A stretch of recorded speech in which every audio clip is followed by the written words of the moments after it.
بسم الله الرحمن الرحيم. ألف لام را، تلك آيات الكتاب المبين. إنا أنزلناه قرآنا عربيا لعلكم تعقلون. نحن نقص عليك أحسن القصص بما أوحينا إليك هذا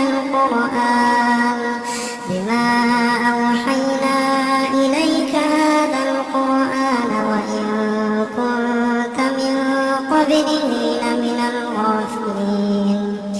إذ قال يوسف لأبيه يا أبت إني رأيت 11 كوكبا والشمس والقمر رأيتهم لي ساجدين. قال يا بني لا تقصص رؤياك على إخوتك فيكيدوا لك كيدا، إن الشيطان للإنسان عدو مبين. وكذلك يجتبيك ربك ويعلمك من تأويل الأحاديث ويتم نعمته عليك وعلى آل يعقوب كما أتمها على أبويك من قبل إبراهيم وإسحاق إن ربك عليم حكيم. لقد كان في يوسف وإخوته آيات للسائلين. إذ قالوا ليوسف وأخوه أحب إلى أبينا منا ونحن عصبة إن أبانا لفي ضلال مبين. اقتلوا يوسف أو اطرحوه أرضا يخل لكم وجه أبيكم وتكونوا من بعده قوما صالحين. قال قائل منهم لا تقتلوا يوسف وألقوه في غيابة الجب يلتقطوا بعض السيارة إن كنتم فاعلين. قالوا يا أبانا ما لك لا تأمنا على يوسف وإنا له لناصحون. أرسله معنا غدا يرتع ويلعب وإنا له لحافظون.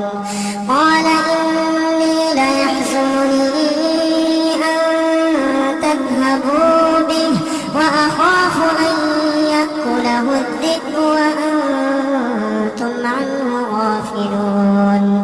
قالوا لئن أكله الذئب ونحن عصبة إنا إذا لخاسرون. فلما ذهبوا به وأجمعوا أن يجعلوه في غيابة الجب وأوحينا إليه لتنبئنهم بأمرهم هذا وهم لا يشعرون. وجاءوا أباهم عشاء يبكون. قالوا يا أبانا إنا ذهبنا نستبق وتركنا يوسف عند متاعنا فأكله الذئب وما أنت بمؤمن لنا ولو كنا صادقين.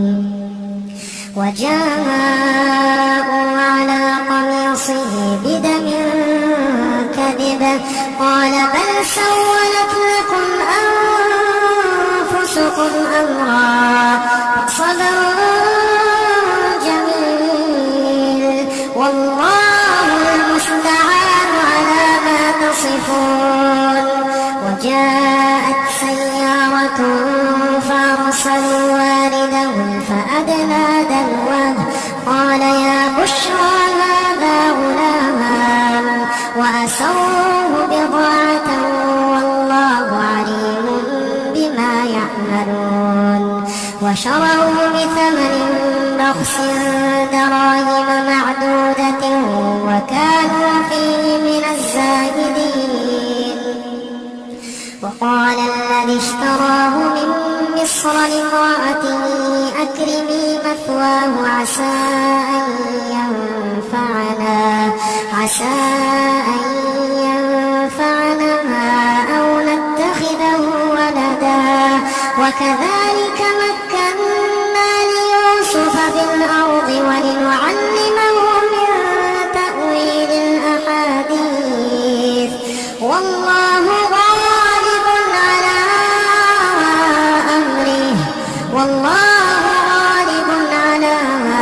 أمره ولكن أكثر الناس لا يعلمون.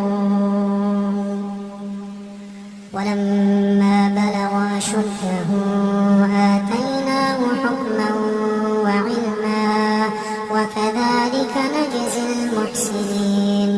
وراودته التي هو في بيتها عن نفسه وغلقت الأبواب وقالت هيت لك قال معاذ الله إنه ربي أحسن مثواي إنه لا يفلح الظالمون. ولقد همت به وهم بها لولا أن رأى برهان ربه كذلك لنصرف عنه السوء والفحشاء إنه من عبادنا المخلصين. واستبق الباب وقدت قميصه من دبر وألف يا سيدها لدى الباب قالت ما جزاء من أراد بأهلك سوءا إلا أن يسجن أو عذاب أليم. قال هي راودتني عن نفسي وشهد شاهد من أهلها إن كان قميصه قد من قبل فصدقت وهو من الكاذبين وإن كان قميصه قد من دبر فكذبت وهو من الصادقين. فلما رأى قميصه قد من دبر قال إنه من كيدكن إن كيدكن عظيم. يوسف أعرض عن هذا واستغفري لذنبك إنك كنت من الخاطئين. وقال نسوة في المدينة امرأة العزيز تراود فتاها عن نفسه قد شغفها حبا إنا لنراها في ضلال مبين. فلما سمعت بمكرهن أرسلت إليهن وأعتدت لهن متكئا وآتت كل واحدة منهن سكينا وقالت اخرج عليهم. فلما رأينه أكبرنه وقطعن أيديهن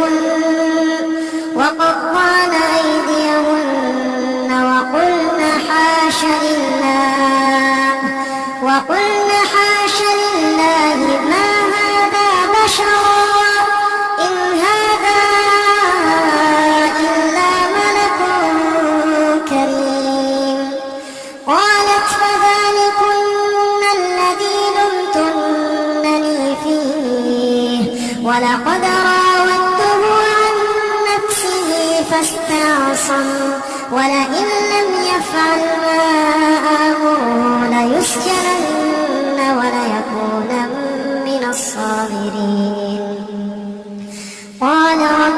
السجن أحب إلي مما يدعونني إليه وإلا تصرف عني كيدهن أصب إليهن وأكن من الجاهلين فاستجاب له ربه فصرف عنه كيدهن إنه هو السميع العليم ثم بدا لهم من بعد ما رأوا الآيات ليسجننه حتى حين ودخل معه السجن فتيان قال أحدهما إني أراني أعصر خمرا وقال الآخر إني أراني أحمل فوق رأسي خبزا تأكل الطير منه نبئنا بتأويله إنا نراك من المحسنين قال لا يأتيكما طعام ترزقانه إلا نبأتكما بتأويله قبل أن يأتيكما ذلكما مما علمني ربي إني تركت ملة قوم لا يؤمنون بالله وهم بالآخرة هم كافرون واتبعت ملة آبائي إبراهيم وإسحاق ويعقوب ما كان لنا أن نشرك بالله من شيء ذلك من فضل الله علينا وعلى الناس ولكن أكثر الناس لا يشكرون يا صاحبي السجن أأرباب متفرقون خير أم الله الواحد القهار ما تعبدون من دونه إلا أسماء سميتموها أنتم وآباؤكم ما أنزل الله بها من سلطان إن الحكم إلا لله أمر ألا تعبدوا إلا إياه ذلك الدين القيم ولكن أكثر الناس لا يعلمون يا صاحبي السجن أما أحدكما فيسقي ربه خمرا وأما الآخر فيصلب فتأكل الطير من رأسه قضي الأمر الذي فيه تستفتيان وقال للذي ظن أنه ناج منهما اذكرني عند ربك فأنساه الشيطان ذكر ربه فلبث في السجن بضع سنين وقال الملك إني أرى 7 بقرات سمان يأكلهن 7 عجاف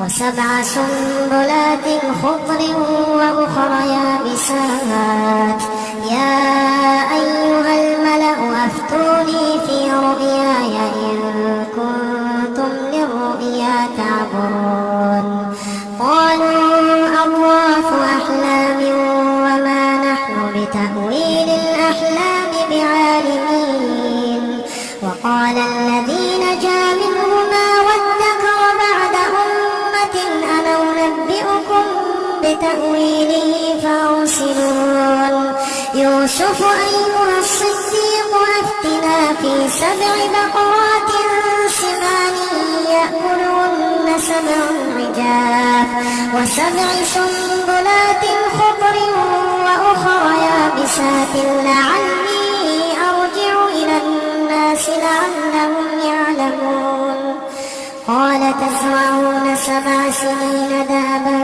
فما عصيتم فذروه في سنبله إلا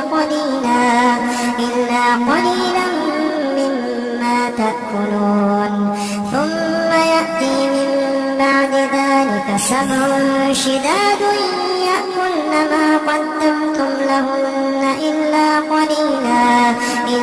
قليلا مما تحصنون ثم يأتي من بعد ذلك عام فيه يغاث الناس وفيه يعصرون وقال الملك ائتوني به فلما جاءه الرسول قال ارجع إلى ربك فاسأله ما بال النسوة اللاتي قطعن أيديهن إن ربي بكيدهن عليم قال ما خطبكن إذ راوتن يوسف عن نفسه قلن حاش لله ما علمنا عليه من سوء قالت امرأة العزيز الآن حصحص الحق أنا راودته عن نفسه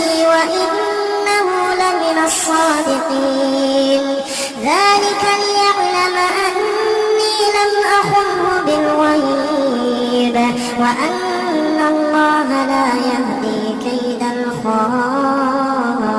الخائنين وما أبرئ نفسي إن النفس لأمارة بالسوء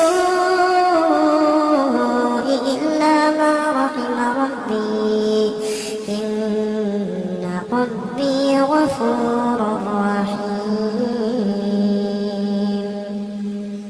فقال الملك ائتوني به أستخلصه لنفسي فلما كلمه قال إنك اليوم لدينا مكين أمين قال اجعلني على خزائن الأرض إني حفيظ عليم وكذلك مكنا ليوسف في الأرض يتبوأ منها حيث يشاء نصيب برحمتنا من نشاء ولا نضيع أجر المحسنين ولأجر الآخرة خير للذين آمنوا وكانوا يتقون وجاء إخوة يوسف فدخلوا عليه فعرفهم وهم له منكرون ولما جهزهم بجهازهم قال ائتوني بأخ لكم من أبيكم ألا ترون أني أوفي الكيل وأنا خير المنزلين فإن لم تأتوني به فلا كيل لكم عندي ولا تقربون قالوا سنراود عنه أباه وإنا لفاعلون وقال لفتيانه جعلوا بضاعتهم في رحالهم لعلهم يعرفونها إذا انقلبوا إلى أهلهم لعلهم يرجعون فلما رجعوا إلى أبيهم قالوا يا أبانا منع منا الكيل فأرسل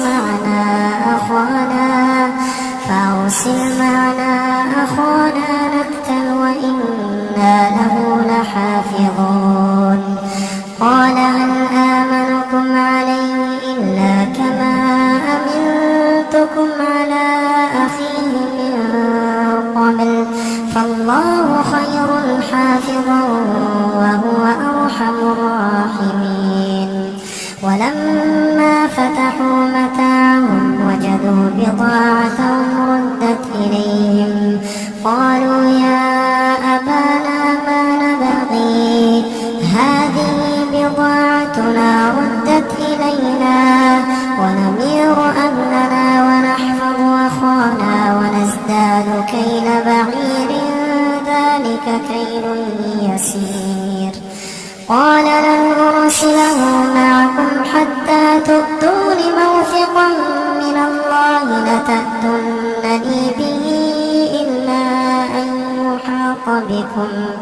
فلما آتوا موثقهم قال الله على ما نقول وكيل.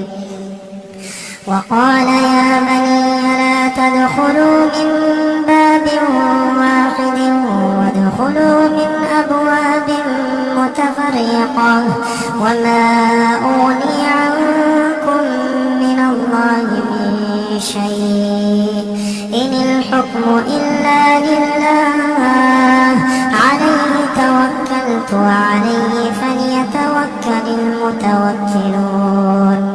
ولما دخلوا من حيث أمرهم أبوهم ما كان يغني عنهم من الله من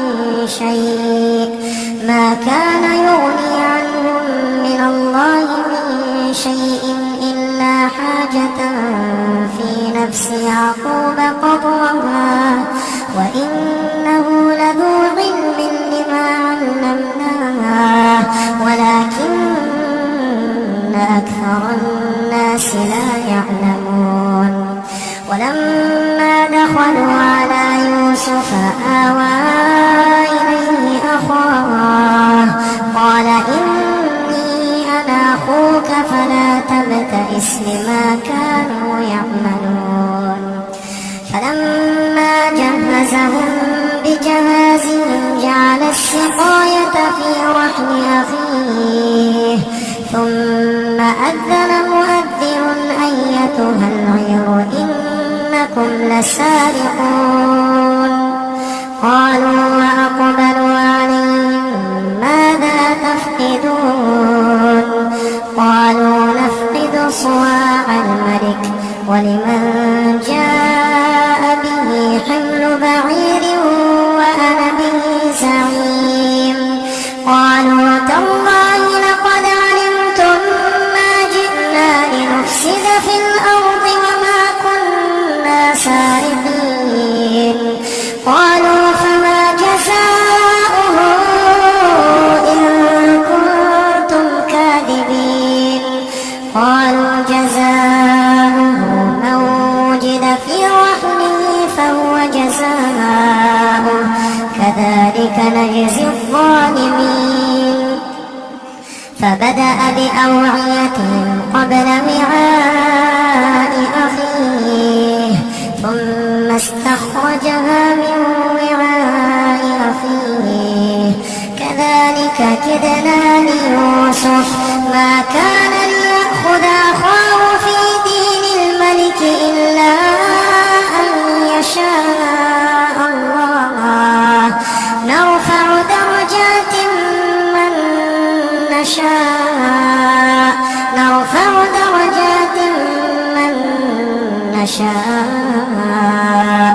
وفوق كل ذي علم عليم. قالوا إن يسرق فقد سرق أخ له من قبل فأسرها يوسف في نفسه ولم يبدها لهم قال أنتم شر مكانا والله أعلم بما تصفون. قالوا يا أيها العزيز إن له أبا شيخا كبيرا فخذ أحدنا مكانه إنا نراك من المحسنين. قال معاذ الله أن نأخذ إلا من وجدنا متاعنا عنده إنا إذا لظالمون. فلما استيئسوا منه خلصوا نجيا قال كبيرهم ألم تعلموا أن أباكم قد أخذ عليكم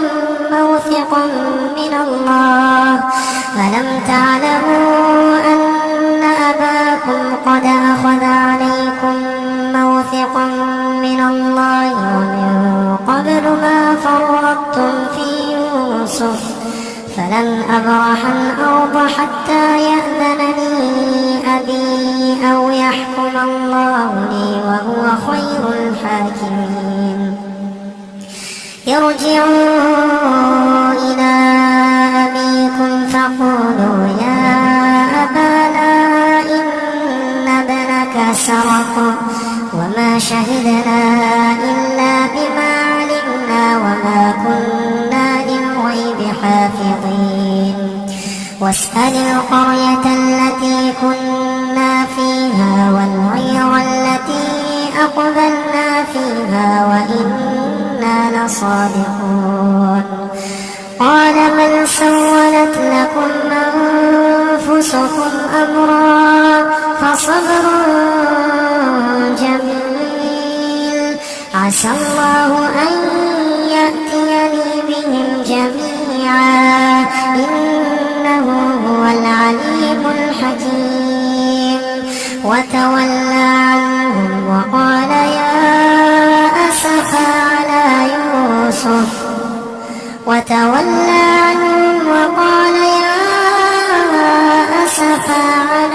يوسف وابيضت عيناه من الحزن فهو كظيم. قالوا تالله تفتأ تذكر يوسف حتى تكون حرضا أو تكون من الهالكين. قال إنما أشكو بثي وحزني إلى الله.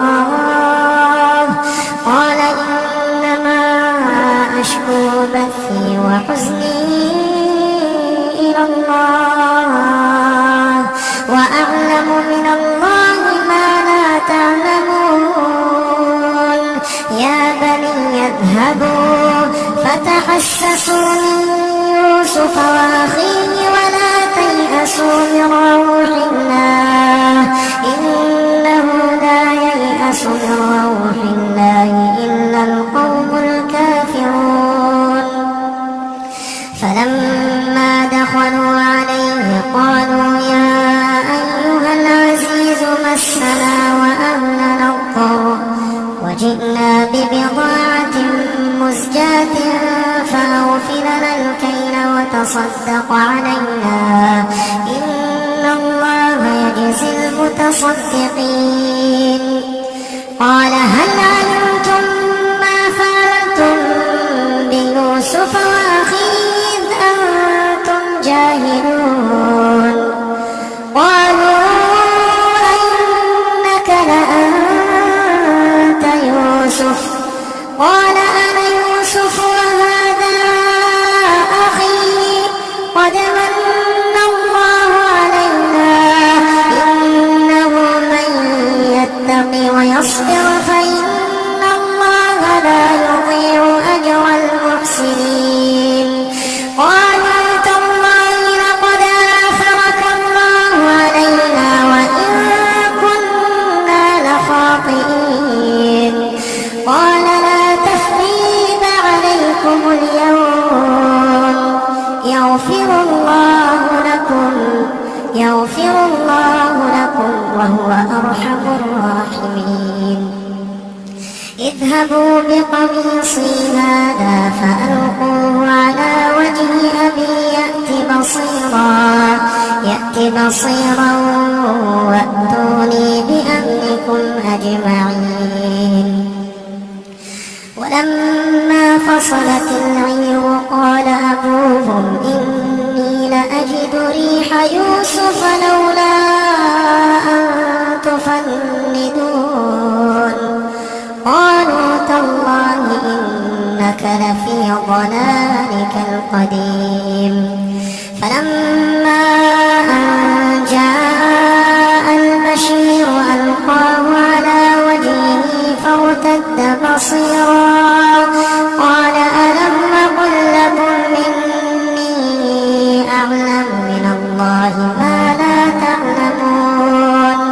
قالوا يا أبانا استغفر لنا ذنوبنا إنا كنا خاطئين. قال سوف أستغفر لكم ربي إنه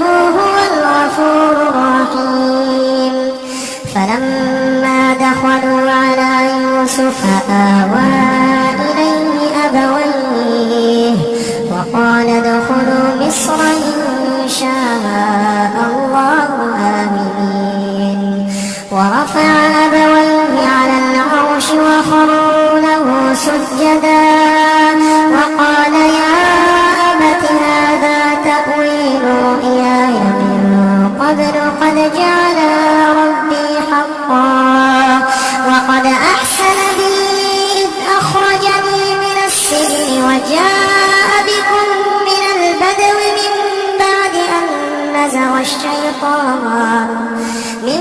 بعد أن نزغ الشيطان بيني وبين إخوتي إن ربي لطيف لما يشاء إنه هو العليم الحكيم رب قد آتيتني من الملك وعلمتني من تأويل الأحاديث فاطر السماوات والأرض أنت ولي في الدنيا والآخرة توفني مسلما وألحقني بالصالحين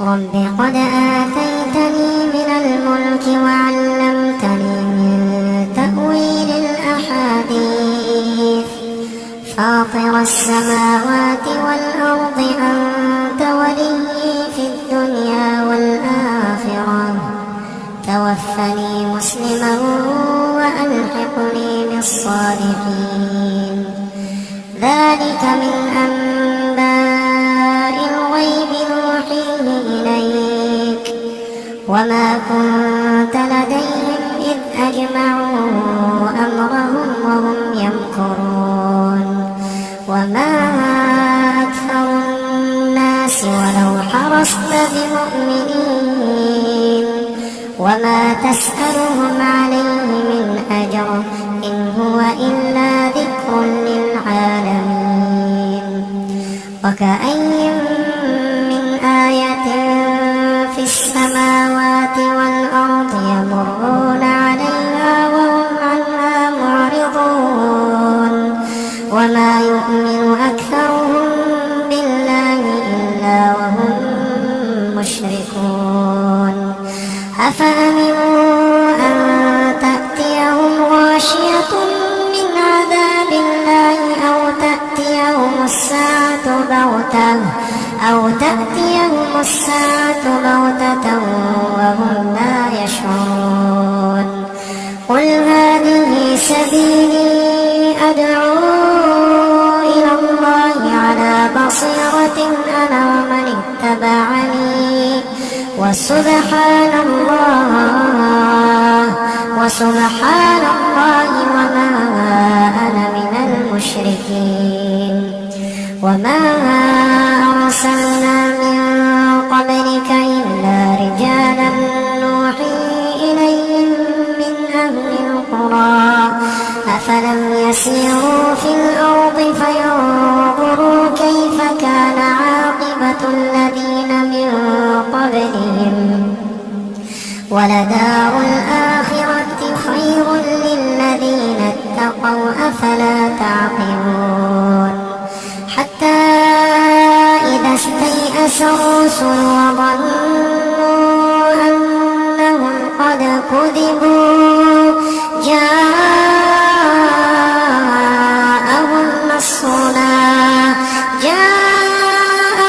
نصرنا فنجي من نشاء ولا يرد بأسنا عن القوم المجرمين لقد كان في قصصهم عبرة لأولي الألباب ما كان حديثا يفترى ولكن تصديق الذي بين يديه وتفصيل كل شيء وهدى ورحمة لقوم